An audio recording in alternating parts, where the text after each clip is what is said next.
Hi there, welcome to A Spot of Tea.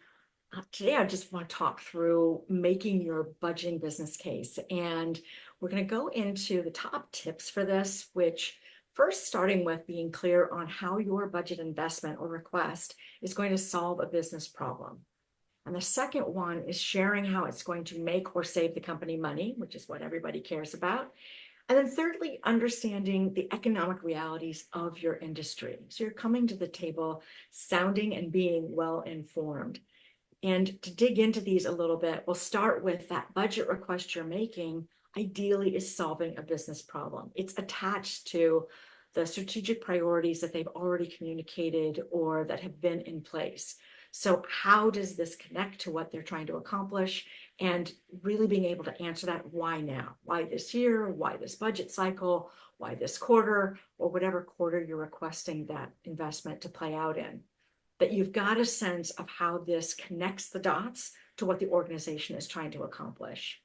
And that goes into also being really clear on what is this investment's return. So there's going to be time and energy and potentially money that you're asking for in a budgeting cycle. So you want to be able to say, this is what our short-term returns are going to look like, or this is what we can expect in the short term, and this is what we can expect in the long term. And what we tend to hear from leaders is they don't want people soft pedaling this. They don't want people trying to mask that there's a cost up front. Leaders know we sometimes have to spend money to make money. So it's this idea of coming to the conversation really well informed of these are our expectations for what this investment will be. And that helps with that business savvy piece, right? So we're coming to the table, we know exactly what we expect the short term or long term return on investment is going to look like. And we can provide the context really of we know how this fits based on what's going on in the economy in general, whether that's your local economy or the global economy, what's going on in the marketplace, and how does this in any way help the organization stay strong within that space. There's the industry, what's going on there, and different industries at different cycles can constrict, or maybe there's a talent deficit in terms of trying to get people. Maybe there is just a whole pullback on how much we are spending, which then goes into organizationally. If the economy's strong, but the industry's struggling, your organization might also be struggling as well.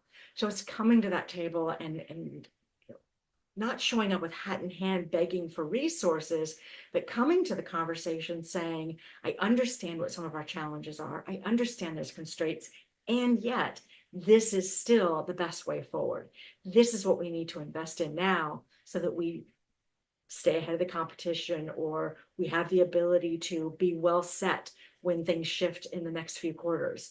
So it's having that ability to speak to the larger context really shows and demonstrates that you are a partner in that conversation when you are asking for something during a budgeting cycle.